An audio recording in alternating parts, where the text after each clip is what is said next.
आ गया है जनता का जनादेश। जो नतीजे आए उसमें जनता ने क्या दिया संदेश, हम करेंगे विश्लेषण। क्योंकि देश भर में एक तरफ बीजेपी खेमे में खुशी की लहर है, तो कांग्रेस में भी कहीं कहीं जो जीत मिली उसको लेकर उत्साह है। मध्य प्रदेश छत्तीसगढ़ में हुए उपचुनाव के नतीजे सामने आ चुके हैं। तस्वीर साफ हो चुकी है कहां किस सीट पर किसने जीत हासिल की है। इस बीच सबसे पहले हम बात करेंगे रायपुर दक्षिण सीट की, जिसको लेकर कांग्रेस ने दावे तो खूब किए थे, लेकिन जनता ने एक बार फिर कमल पर मोहर लगा दी।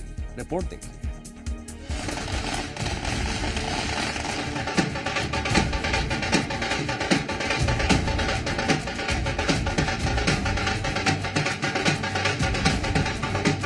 भारतीय जनता पार्टी 46,000 से भी ज्यादा मतों से यहां पर जीती है। रायपुर दक्षिण इस सीट को साधने के लिए शुरू हुआ सियासी महायुद्ध अब थम गया है। पहले जहां सीट को जीतने के लिए बड़ी बड़ी सभाएं की गईं, जनता को साधने के लिए बड़े बड़े दावे और वादे किए गए, उन सभी मुद्दों ने आज नतीजों का रूप ले लिया और बीजेपी का गढ़ कहे जाने वाली सीट एक बार फिर बीजेपी के ही खाते में आ गई। रायपुर दक्षिण विधानसभा सीट के चुनाव में 50.50% मतदान हुआ था। इस सीट पर मुख्य मुकाबला बीजेपी और कांग्रेस के बीच था। बीजेपी ने यहां से पूर्व सांसद सुनील सोनी को मैदान में उतारा था, जबकि कांग्रेस ने आकाश शर्मा को टिकट दिया। लेकिन सीट पर एक बार फिर बीजेपी ने बाजी मारी और सुनील सोनी ने भारी मतों से जीत हासिल की। आज का दिन छत्तीसगढ़ भारतीय जनता पार्टी के लिए ऐतिहासिक दिन है। भारतीय जनता पार्टी 46,000 से भी ज्यादा मतों से यहां पर जीती है। मैं सबको बहुत बहुत बधाई धन्यवाद देता हूं और रायपुर दक्षिण की मतदाताओं को भी हम बहुत बहुत धन्यवाद देते हैं। उन्होंने भारतीय जनता पार्टी पर विश्वास व्यक्त किया है। नतीजों से पहले कांग्रेस ने इस सीट को जीतने के लिए काफी दावे किए थे। वहीं नतीजे सामने आने के बाद कांग्रेस का क्या कुछ कहना है वो सुनिए।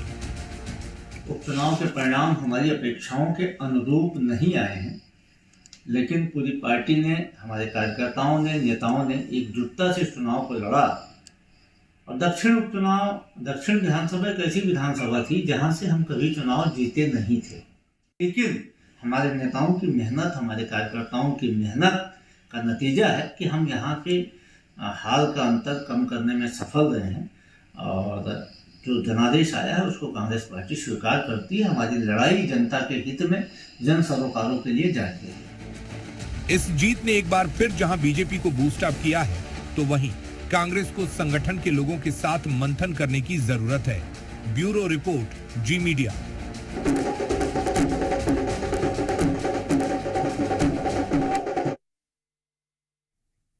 अब आपको बताते हैं रायपुर दक्षिण में बीजेपी ने कितने वोटों से जीत हासिल की। बीजेपी प्रत्याशी सुनील सोनी की जीत हुई है।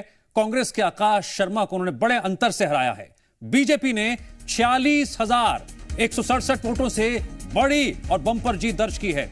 बीजेपी को 89,220 वोट मिले। इसके मुकाबले कांग्रेस को मिले 43,053 वोट। अब आपको बताते हैं हार और जीत के पीछे के फैक्टर्स क्या क्या रहे। बीजेपी की बात करते हैं तो बीजेपी इस सीट पर पहले से ही मजबूत पकड़ बनाए हुए है, जिसका उसे फायदा भी मिला।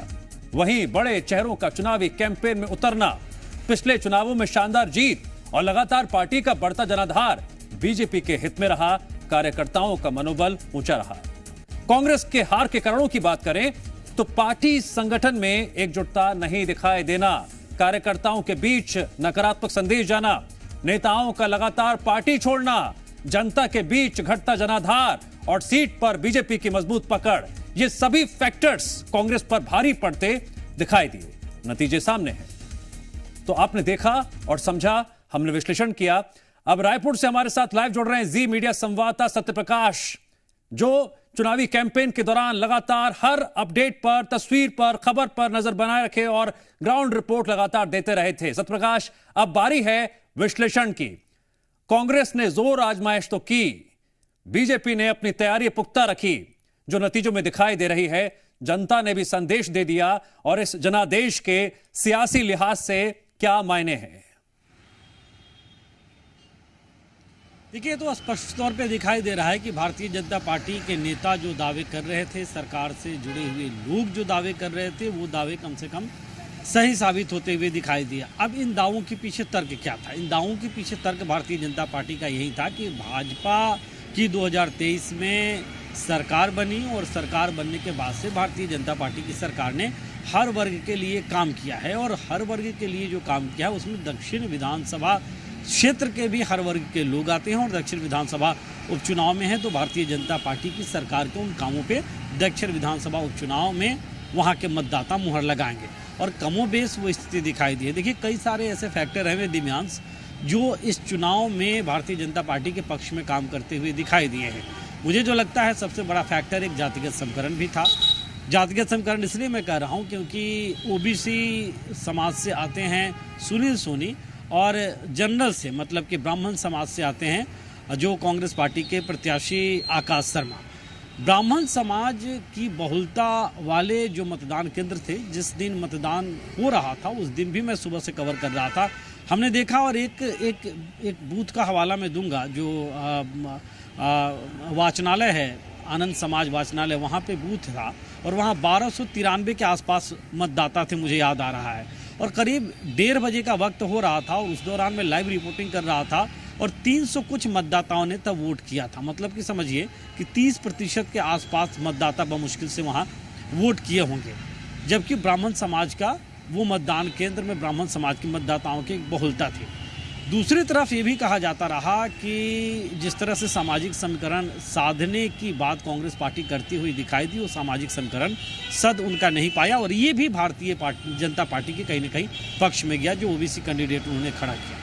इसके अलावा अगर हम कहें तो जो छत्तीसगढ़ सरकार के, भारतीय जनता पार्टी की सरकार के कामकाज रहे, वो विशेष तौर पर महतारी वंदन योजना जिसका लाभ दिया जा रहा है, और महिलाओं की एक बड़ी तादाद रहती है जो मतदान केंद्रों तक आती है। और कई दफ़ा रायपुर दक्षिण के अलावा भी अगर हम देखें तो पुरुषों के मुकाबले मतदाताओं का वोट प्रतिशत ज़्यादा रहा है।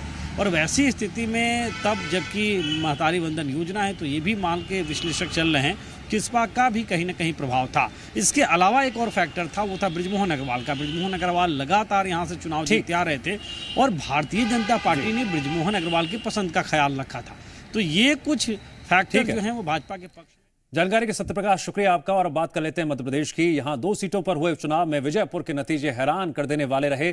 जिस उम्मीद के साथ बीजेपी ने रामनिवास रावत को पार्टी में एंट्री कराई थी, उसी उम्मीद पर आज पानी फिर गया।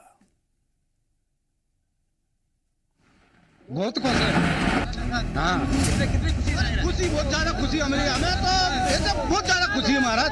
कांग्रेस पार्टी जिंदाबाद। ये जीत लोकतंत्र की हत्या की जीत थी। कांग्रेस ने जिस बात की आशंका पहले से ही जताई, विजयपुर में वही हुआ। शुरुआती रुझानों में जिस सीट पर बीजेपी ने मजबूत पकड़ बनाई, दिन चढ़ने के साथ वहां कमजोर होती चली गई और नतीजा विजयपुर की सीट बीजेपी के पाले से निकलकर कांग्रेस के हाथ में आ गई।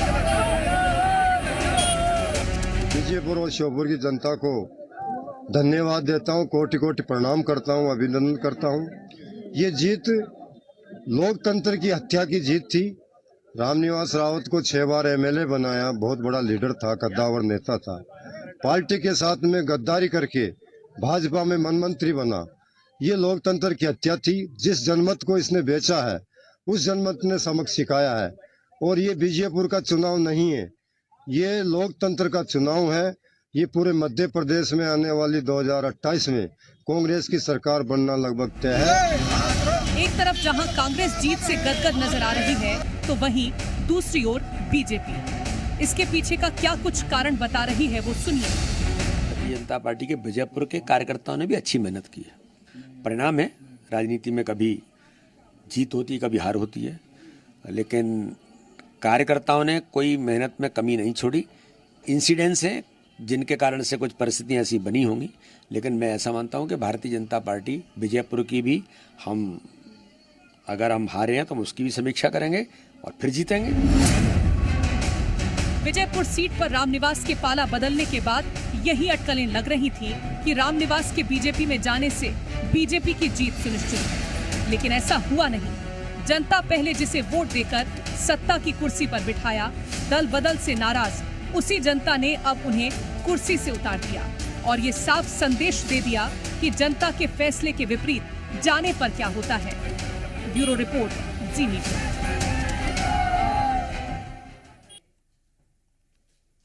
और अब आपको बताते हैं विजयपुर में बीजेपी के हार की वजह क्या क्या रही। उपचुनाव में अंदरूनी गुटबाजी का शिकार हुई क्या पार्टी? सवाल यह भी है। उपचुनाव के दौरान 2 धड़ों में पार्टी बटी हुई नजर आई थी। वहीं सिंधिया का उपचुनाव से दूरी बनाना भी क्या एक बड़ा फैक्टर रहा? सिंधिया गुट का कोई बड़ा नेता क्यों नहीं पहुंचा था? रामनिवास रावत का दल बदल फैक्टर भी यहां पर मेजर पार्ट प्ले करता हुआ नजर आया। बीजेपी कार्यकर्ताओं ने रामनिवास को क्या स्वीकार नहीं किया? बीजेपी के कोर कार्यकर्ता क्या सक्रिय नहीं रहे? ये वो सवाल हैं जो बीजेपी के खिलाफ गए। और अब बात करते हैं कांग्रेस की। किन किन मुद्दों का कांग्रेस को फायदा मिला और उसके लिए जीत के फैक्टर्स क्या क्या रहे? सबसे बड़ी बात, कांग्रेस ने आदिवासी उम्मीदवार को मैदान में उतारा। रामनिवास रावत का दल बदल फैक्टर, जिसको लेकर बहुत दिनों से, महीनों से चर्चा हो रही थी, कांग्रेस की सीट पर मजबूत पकड़। आदिवासी वोटर्स बने गेम चेंजर। तो ये वो फैक्टर्स हैं जो कांग्रेस के पक्ष में रहे। हमारे साथ विजयपुर से परमेश्वर सिंह जुड़ रहे हैं। परमेश्वर, जरा विश्लेषण कीजिए, जिस तरह से यहां पर कांग्रेस की जीत हुई है, बीजेपी की हार हुई है, मल्होत्रा जी के हाथ में से कौन सी चाबी लग गई थी जो उनकी तिजोरी जनता के वोटों से भर गई? जी बिल्कुल, मैं आपको बता दूं, जिस तरह से कांग्रेस के मुकेश मल्होत्रा ने रामनिवास रावत, जो बड़े कद्दावर नेता है भाजपा में अभी शामिल हुए हैं, उनको वन मंत्री बनाया गया, उनको पटखनी दी है। बड़ा उलटफेर यहाँ पर देखने को मिला है। पूरी बीजेपी यहाँ पर उनको जिताने में लग गई थी। वहीं कांग्रेस ने भी कोई कोर कसर नहीं छोड़ी थी। उसके बाद इस चुनाव में कहीं ना कहीं कांग्रेस को बूस्टर मिल गया है। जिस तरह से आप देख रहे हैं, 7,000 वोटों से यहाँ पर आदिवासी चेहरा, एक गरीब चेहरा थे, उन्होंने रामनिवास रावत को हराया है। कहीं ना कहीं बीजेपी के लिए एक खतरे की घंटी चंबल में फिर साबित होता नजर आ रहा है। जिस तरह से आप देख सकते हैं, हमारे साथ कांग्रेस से ही पूर्व विधायक और शिवपुरी से विधायक हैं, उनसे हम बात करने की कोशिश करेंगे। शिवपुरी से पूर्व विधायक रहे हैं। जी सर, जिस तरह से कांग्रेस इस बार आप चुनाव में बाजी मारी है, किस तरह से देखते हैं सर? मैं सर्वप्रथम तो विजयपुर विधानसभा के मतदाता भाई बहनों के चरणों में प्रणाम करता हूं।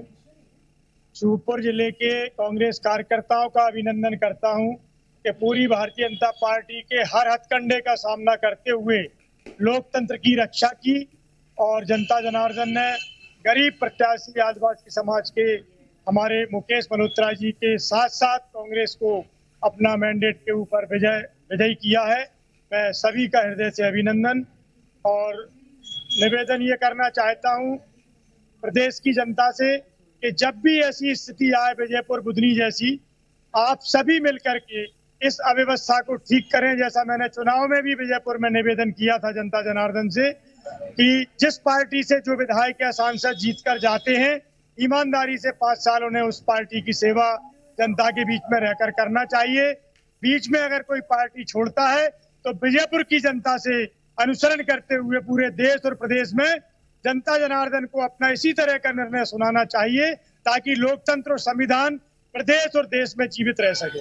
आप विजयपुर में लगातार, हमने देखा था, लगातार चुनाव में बने थे। आपके साथी सारे करीब 25 से 30 विधायक परमानेंट विजयपुर में डेरा डाले होते कांग्रेस के। किस तरह से देखा आपने पूरे चुनाव को? देखा आपने? देखिए, मुझे ये कहते हुए बड़ा मन में दुख होता है कि उपचुनाव को भारतीय जनता पार्टी। ठीक है परमेश्वर, जानकारी के लिए आपका शुक्रिया।